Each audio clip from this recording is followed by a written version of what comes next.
Okay, all right, so what did you learn So from the assessment? the way that I ended up doing it, I just put I did like a checklist, and I Uh-huh. put all of the words, and then I just went through and looked at how each student did for each word. Uh-huh. And so I had over half of them, got 80% or higher. And then, so when I was looking back, the ones that they struggled with the most was the U short sound, which was surprising to me, because I thought it would be the E and I, because they usually mix those up a lot, but it Mhm. actually was the U. I had, What were they choosing? The word was tub, and so it had tab, tub, and tan. A lot of them put tab. But like I said, that was surprising to me, because I figured it would be the E and I words that they would get wrong, but they didn't. So like I said, that was the one with the most errors, was 16 out of 22, getting it correct. Do you have any ideas on what they'll need to be able to fix that? I think really just repetition and reinforcing it. Yesterday, the lesson, you saw that like we, usually every day we go over letters and sounds. That's what we do it just every day. Mhm. So I think really zoning in on the vowels, and specifically obviously that one, to Yeah. just, to reinforce it. Cause like I said, I think repetition will be key, with that type of thing. Yeah. What are some other short U words? Like, sub, hug, Hug. mug, bug. Okay.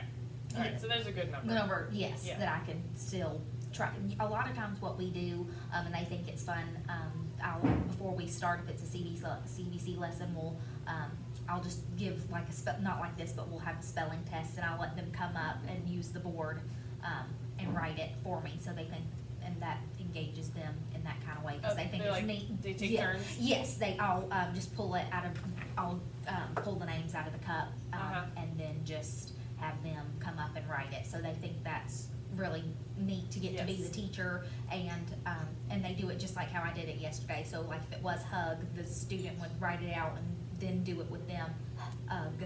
Yeah.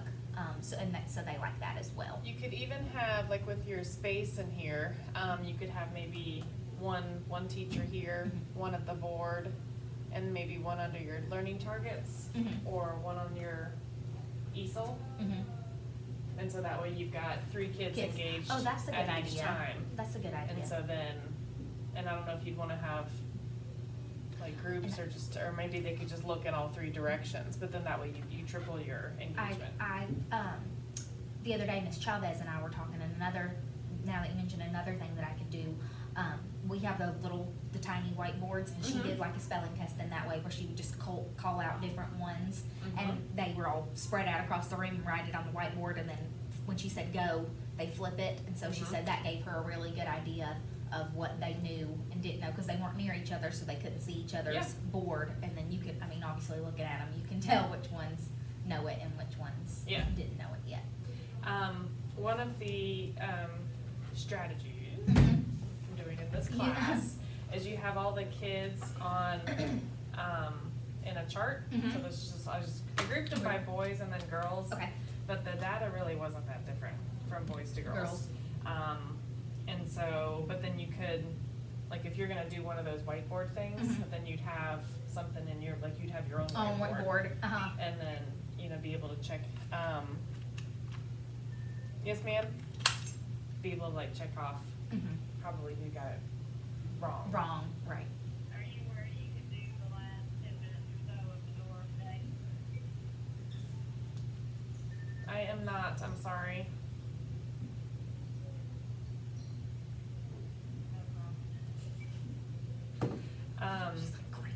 Yeah.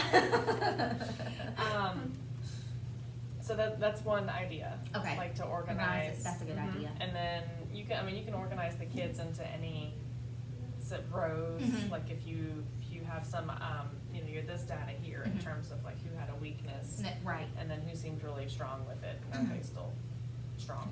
Right. Speaking of your strong kids, how do you move those on? So what we've been doing really in our centers, because a lot of our centers are dealing a lot of CVC words and things like that. So typically the higher group, I've been looking at their RIT and where they are in the phases, the phases, what they need to be working on.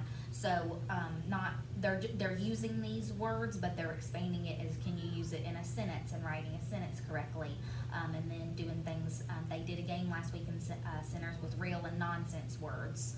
So real, using CVC words, but trying to, differentiate whether it's real or not, which it's kind of funny because when I first did it, when I put them out like on Monday for centers, I thought this will be easy. They'll totally understand what to do. And a lot of my higher ones really struggled with it. I like Jub, yeah, that's real. I'm like, no, it's not. So it was interesting to see that even the higher ones sometimes can struggle with CVCs in the form of real and nonsense words. So that's what they've been doing in centers. Okay. And then in the lesson yesterday, I noticed that a couple of screens had the digraphs. So when does that come in? So we we've gone over all letters and sounds, and then we're starting to introduce digraphs, and we've had some lessons. The lesson before the lesson that I did yesterday, it introduced a new emergent reader. Now that we're getting in past the letters and sounds, the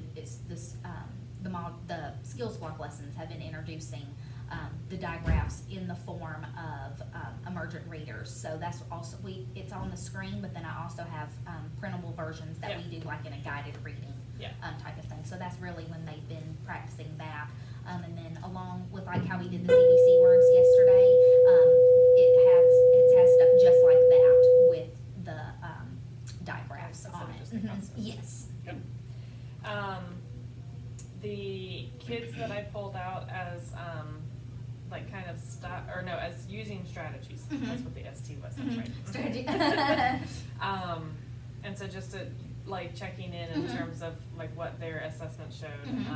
Jesse was totally like done in 30 seconds. He got 100%. Yeah, okay. Obviously he's one of my higher ones. Yeah. Alden was not using anything. No, I was not surprised by any of he scored 37%. But he's one of my tier 3 students. So the other ones that I noticed that were not using strategies, Liam got 100%. Okay, so he's fine. I've been saying it Levia, but it's Levia? Livia. Yeah, we call her Livy. Okay. She got one wrong with 87%. Okay, so even though wasn't using the strategies, and she looked like she was stuck. Yeah, a lot of the times she confuses me a lot because a lot of times she looks like she doesn't understand, but then when you ask her to check, she typically does. Okay. When she came in kind of later in the year, Yes. and I thought that she would be a struggling student, but she surprisingly and thankfully she hasn't been. Okay. So. All right. I think so it's she just kind her of wanders face time. around in her mind. Yeah, I think it's just kind of her. Yeah. Okay. Aaliyah. Aaliyah, she's one of my struggling ones, but I don't think she did. Let me see. She got 75%. She missed 2 of them. A lot of that I've noticed with her is confidence. Like she wants me to tell her, she can do it. She knows how to do it, but she is scared to be wrong, so she wants me to tell her. But she only missed 2 out of 8. So. Well, and then I noticed that, like as you were walking around, you reminded her use your strategies because she was just kind of staring at the paper, right? Like whispering at the paper. Prior to that. Audrey was sounding it out and not using any of the tapping strategies.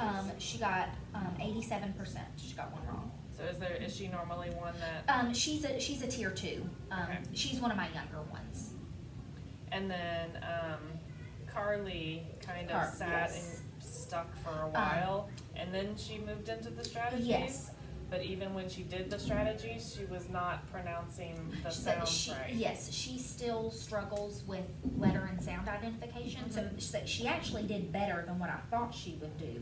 She got a 62%, but half of it is she doesn't know all of her letters and sounds yet, so she gets discouraged seeing it. But like I said, she actually did better than what I thought that she would.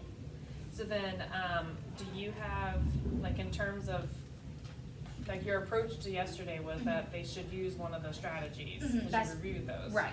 And then it was the beginning, middle, and ending sounds, was the learning target. Right. So then do you have Alicia pull them in terms of trying to get that muscle memory? Yes, anytime, a lot of times, she obviously wasn't here yesterday, but typically when we do the skills block lesson, my struggling ones, like TJ, Alden, Carly, Aaliyah, depending on the lesson, they'll sit at one of the tables, and she'll sit with them just to make sure that they're staying focused and doing what Okay. we need to do. So she pulls them, and then also when we're doing like our skills block centers and things like that, I have a middle school helper in here.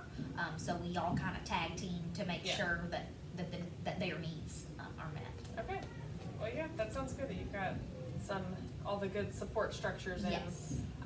What do you think about, like, because it doesn't have to be kind of a quiz format, but this would be just a good way for you to kind of, like, are they using their strategy? Strategies.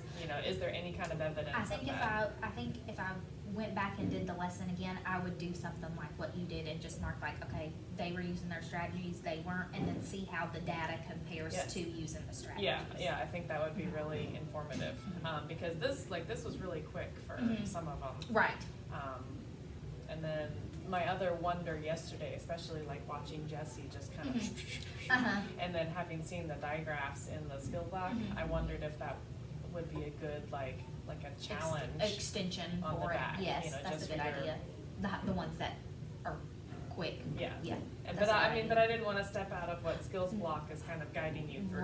Right, but that is a good idea. That's where a lot of like, cause typically after the skills block lesson, we break out into centers where they're doing all different things. So they're usually in that kind of sense, all in the same pace, obviously, because they're doing stuff that is more on what they can do. Yeah. All right, well, good. Thanks. Thanks for discussing that, looking at the data with me. So much fun.